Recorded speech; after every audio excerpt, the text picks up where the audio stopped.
Good evening, guys. I'm Chris, and welcome back to this Wednesday's episode of Rift Amps. Okay, back on the Super Reverb, trying to fix this tremolo thumping, and I want to show you what I found. So, I've got a second microphone right up against the speakers. Hopefully this will come through, and when I'm doing the sound samples for you, I'll be quiet and I'll boost the audio to emphasize everything so you can hear what's going on. But what we're going to do is, all the controls are on 0 or 1, as they are on these amps, and I'm just going to activate the tremolo by grounding the tremolo plug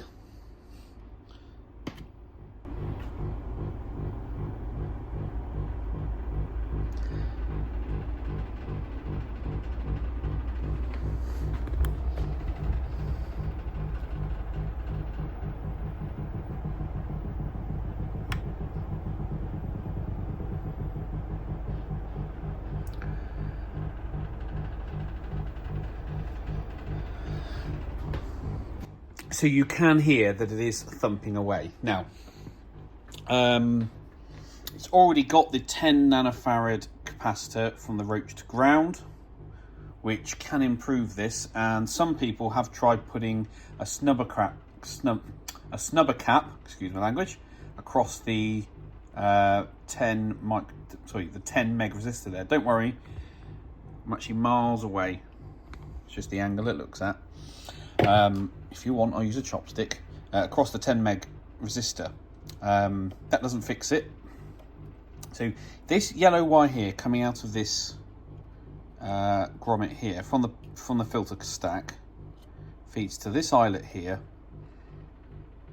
You've got a 10 meg resistor going to here, to one leg of the Roach, and a 100k resistor going here to this leg of the Roach. But you've also got a 220k resistor here.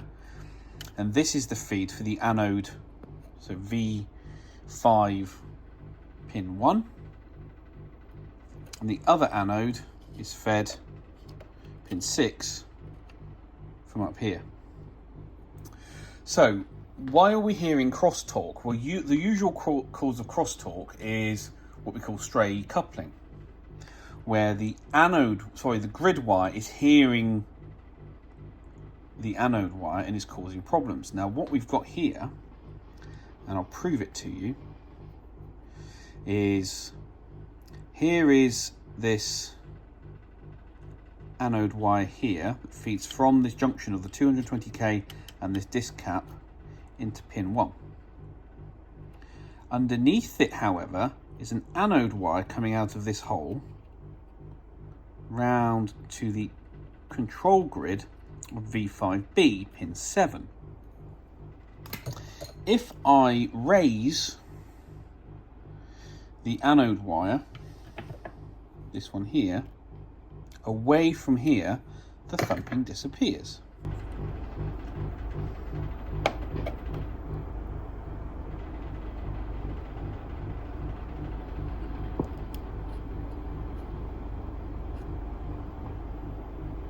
Pretty much gone. So that's a classic example of stray coupling. If I put the wire back, the thumping comes back. Now I've tried, I can't have that wire floating around in the air, and I've been messing around with the position of all the other wires, trying to find the best way for it. But as this is the anode resistor for V1A, if I pop a snubber cap across this resistor, 220 picofarad, it goes away completely. So I think that's going to be the quickest and simplest fix. But it's simply stray coupling in a tremolo circuit. Right, Q&A time. I feel awful today. I feel really unwell. I've got a sore throat, got an awful cough, I've got the shakes, and I just feel really lethargic and tired. So no high voltage for me today, so I'm staying away from the test bench. Just going to be doing wiring and whatever I can over here, but absolutely not going near 500 volts, you know, when my hand's doing this. So yeah, that's where we are. Anyway, let's do a Q&A, because it is one of the favourite parts of my week. So Hippion says, is the difference between valve and transistor amps the amount of feedback valve amps have having less feedback giving the valve sound? No, it's not. No, and of course not all valve amps use negative feedback, if that is indeed what you're talking about. So it's not the whether it's got feedback or not, or even the varying levels of feedback. But it's a good theory. But I do promise everyone on this channel, I will do a back-to-back on the bench and show you what 2 looks like. Ideally what we want is, I know, a classic transistor Marshall, like the valve state series that had the valve in the, was it the phase inverter where they had the valve? But and then we can compare that to a valve version. You can see the difference, even on the very first gain stage. You'll see a difference. But as I said in the other video, it's down to preference. If you prefer one over the other, it's a subjective opinion, not objective. Southside Johnny, regular commenter on the channel. Hi Chris, I hope you and your big shiny helmet have a great outing on Sunday. Well, we did. We actually won on Saturday. We won our class in the big 6-hour race. And my car ran faultlessly. Absolutely fantastic. So I think I fixed the issues with it. We had a great race. We won our class by 1 lap and 90 seconds. That's how far ahead we were of the team behind us. Absolutely cracking. And I got to do the sunset stint, which is just the most fun. Because this time of year, the race is always the day before the clocks go back. So sunset is at 5:45, which is when the race ends. So you get that hour before, and it's just incredible. Such a nice place to drive Silverstone, especially when it's dry and you've got a sunset. Anyway, what's your thoughts on rewiring speakers either within a cabinet or a combo with much better quality cable? I've spent an eye-watering amount for cable for my hi-fi, and I'm convinced it greatly improved the sound. Are you aware of anything similar in guitar speakers? The key word there is hi-fi, high fidelity, whereas guitar stuff is low fidelity. And you can get into it 10 different ways as to whether people who are into hi-fi are actually hearing differences and stuff or not. Some of the schools of thought are, well, if you can't measure a difference, then there isn't a difference. Some people say, well, if I believe there's a difference, then I enjoy the music more, and I think that's perfectly valid. But would I justify spending, some of these people are spending, multiple thousands of pounds or dollars on speaker cables that might possibly give you a tiny incremental increase in tone or sound. The phrase they like to use is soundstage, whatever that means. But for low fidelity devices, we've been messing around with this stuff for years and years and years and years. Multiple decades now, people have been trying this stuff out, and everyone seems to go back to just simple thick gauge wire that can handle the current. I mean, I use the same gauge as mains cable. In fact, this is single core mains cable. I use black and blue, and I just wire up. You've seen me make speaker cables before. In a guitar amplifier, no, I don't believe there is a difference, or more accurately, I do not believe that if there is a difference, I do not believe in the guitar frequency range you can hear it. Okay? And if you can, your ears are far better than a million other players out there. So what I will say, however, is make sure your speaker cable is rated for for its application, so it can handle the current, especially at low impedances. Make sure the connectors are good and sturdy and strong, and they're not cheap, because they are a common core failure point on these things. So, if you go out and buy a good quality name brand that's built well, that's all you need. So don't worry about it. Okay, snubber cap in. Tremolo intensity is on 10. You can barely hear it, but when you play through the amp, it's beautifully rich and deep. Fantastic. Big fan of that. So nice easy fix. If this was a much later silver panel amplifier, and it had a bent chassis and the board was super wavy and all that sort of stuff, I would probably be tempted to, it might make a good candidate for a rewire, and then you can make sure that none of these issues are built in from the beginning. But yeah, that's what it is, just a simple snubber cap there. Looking at the rest of the board, I'm tempted to redo a lot of the previous work, tidy it up, and I've still got to hunt down the cause of this white noise. It's better than it was, but it's not great. So, and it's worse on the this channel rather than channel 1. Yeah, so that is progress on the Super Reverb. David GX9LH says, great stuff, Chris. When it comes to your Rift builds, do you have a preference for solid or stranded pushback wire? Is there any advantage to one sort over the other? Cheers, Dave. Good question, Dave. I only use the solid core pushback wire. I use the 22 gauge for nearly everything in the amp, and I use 18 gauge for the heaters. Whoops. I prefer the single core, and it's got to be wax coated as well, because it allows me to do all of the neat twists and shapes and things that I want. But you have to be careful, and I did do a video on this quite a while ago now, that it's fantastic once you learn how to work with it and use it, because it will hold its shape. It's easy to manipulate. You can get it exactly where you want it. You can do your nice geometric shapes. You can route it away from the noisy bits and close to the bits that you want, and all that kind of stuff. And so that's what I prefer. Some people like the downside of solid core is that it's less resistant to breaking. So if you've got wires that are moving around a lot, such as speaker cables, you do want stranded, because they're being flexed a lot, and you want that compliance in the cable. But for signal routing and stuff like that, I always use single core. I love it. It's how I've developed my own workflow and the way I want to build amplifiers. Some people will use stranded, insulated wire.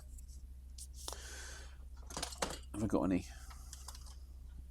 This sort of stuff that's stranded, or multi-core as it's sometimes called, for their signal stuff, and that's absolutely fine. You'll see that in a lot of people who build high-end Marshall stuff, that Marshall clones and whatnot, and that's how they prefer to do it. But there's no the only downside, of course, it doesn't hold its shape. It always bends back, right? And you've got to really go past its point of elasticity to get it to stay. Where if I get you some single core like that, if I do a 90-degree bend on it, it's going to hold that shape, and it ain't bending back. Do it the same on this one. If I do a 90-degree bend on it, it's going to ping back. And in an amplifier, especially a high gain or an amplifier with a lot of gain stages in it, you position your wire exactly where you want it, but if it moves slightly, you can get stray coupling. So it's just down to preference, really. Is there an advantage to one sort over the other? I think I've covered that. All depends how you want to go about building your amplifiers. If you were doing, like the Cornford or the high watt style builds on tag strip, the stranded wire might suit that build style better, I guess. But I just prefer using solid core. I love it. It works great for me.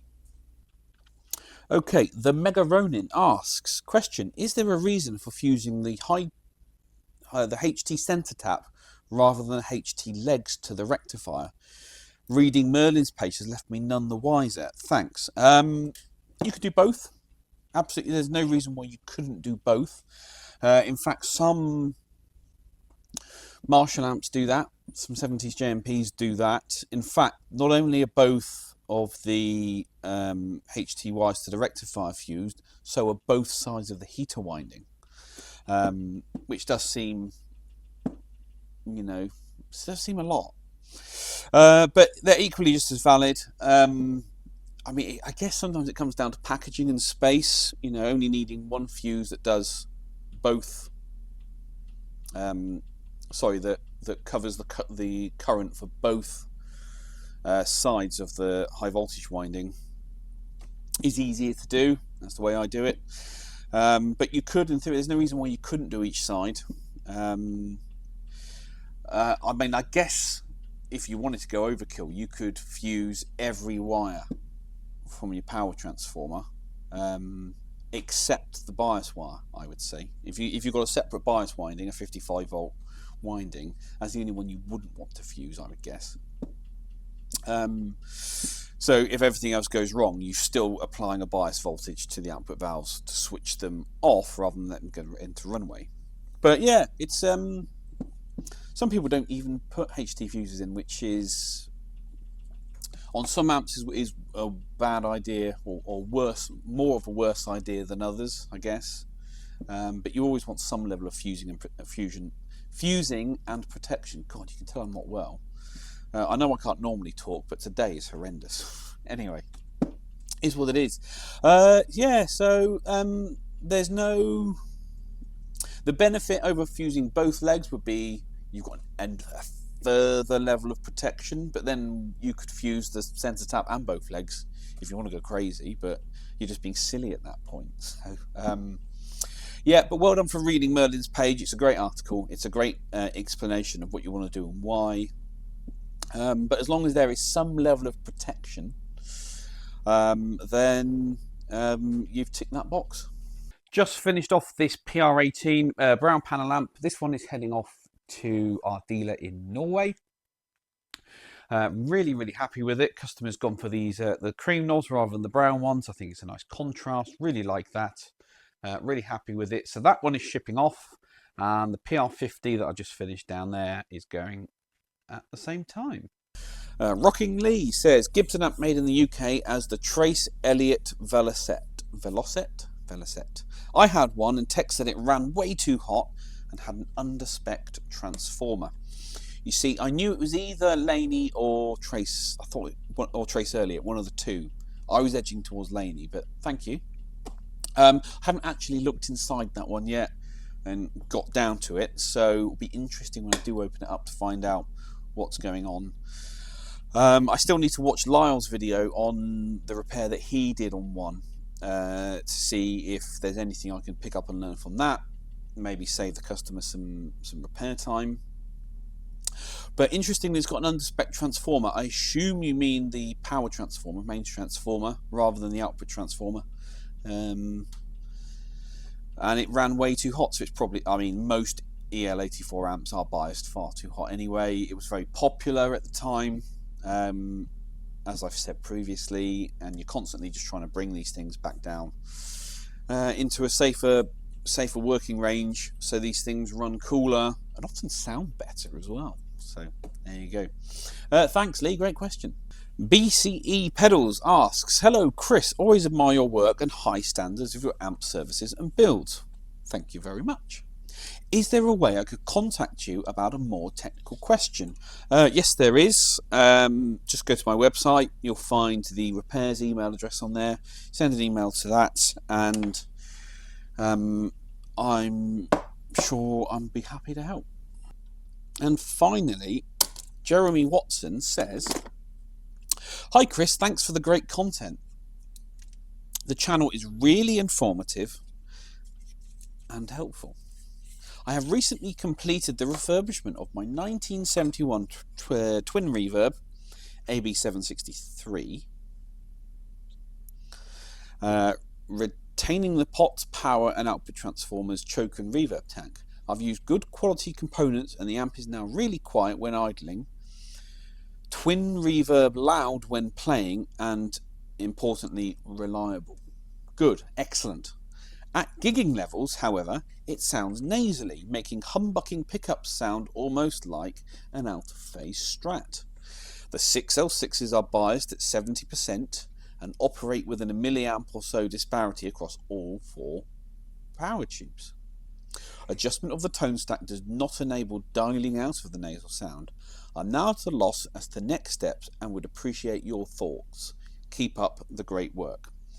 Okay, first thing I always say when somebody tells me they've biased an amp to a percentage is, how did you reach that figure? Why 70%? Why not 69%? Why not 62%? How do you know that amp doesn't sound best at 51%, for example? You don't. You've just picked a number off the internet. Nothing wrong with that. A lot of people do that and usually get a good result, but this is why I bias with a signal generator and oscilloscope, because I want to make sure that the output sine wave of the amplifier is performing cleanly. So I was always taught to bias for power and clarity, okay? And if you get your bias number wrong by assuming that that's, everyone else biases theirs to 70%, so I should do the same, well, they haven't got your amp, they haven't got your valves, they haven't got your mains voltage on that day. So how do you know 70% is the right number? So this is why you should bias with a signal generator and an oscilloscope. Find the point where the crossover distortion appears and then dial it out. That's the operating point that the amplifier wants to run at, okay?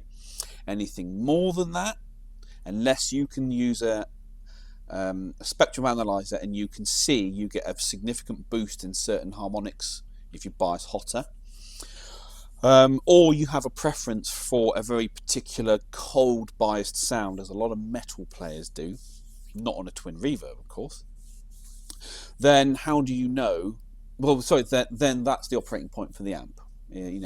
When those valves in that amp at that mains voltage are running smoothly, it's passing clean signal, there's no weird artifacts on it, there's nothing going on, that's the bias point. So don't assume that 70% is correct. Once you've got it running well on the bench, you've got a nice output sine wave, then take your bias measurements and see where you ended up. And we want to be on a fixed bias amp somewhere between 50 and 70%, but you can push those numbers either way. There is a fudge factor depending on the amp, depending on the conditions, depending on personal taste, depending on the valves that are installed. Some valves are far more robust than others and actually prefer to be run hotter, some prefer to be run colder. The only way to know is to look at the output sine wave. Okay, so that's the first thing I would say, is 70% means nothing to me.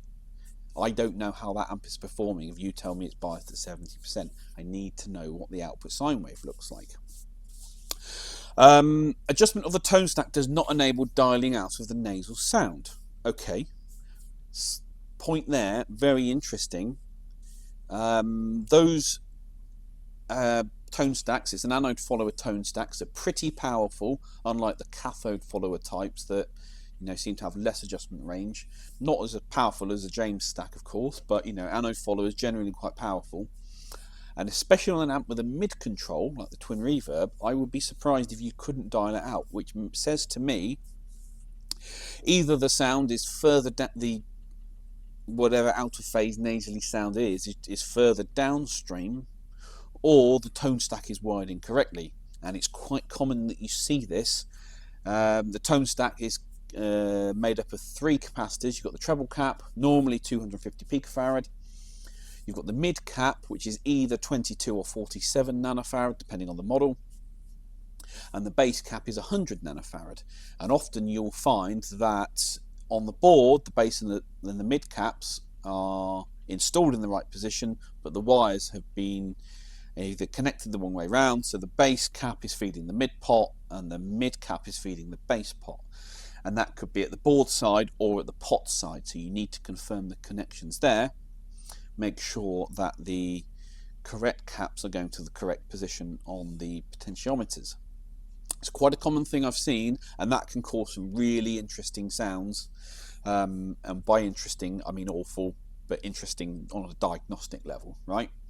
Okay, if it's something further downstream, then the thing that I've seen a lot, especially on 70s Fenders, multiple speaker Fenders, is that the speakers are wired out of phase with each other.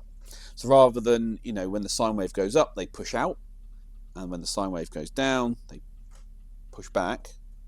They're wired out of phase with each other, so they're doing that, and that can cause that nasally out of phase sound.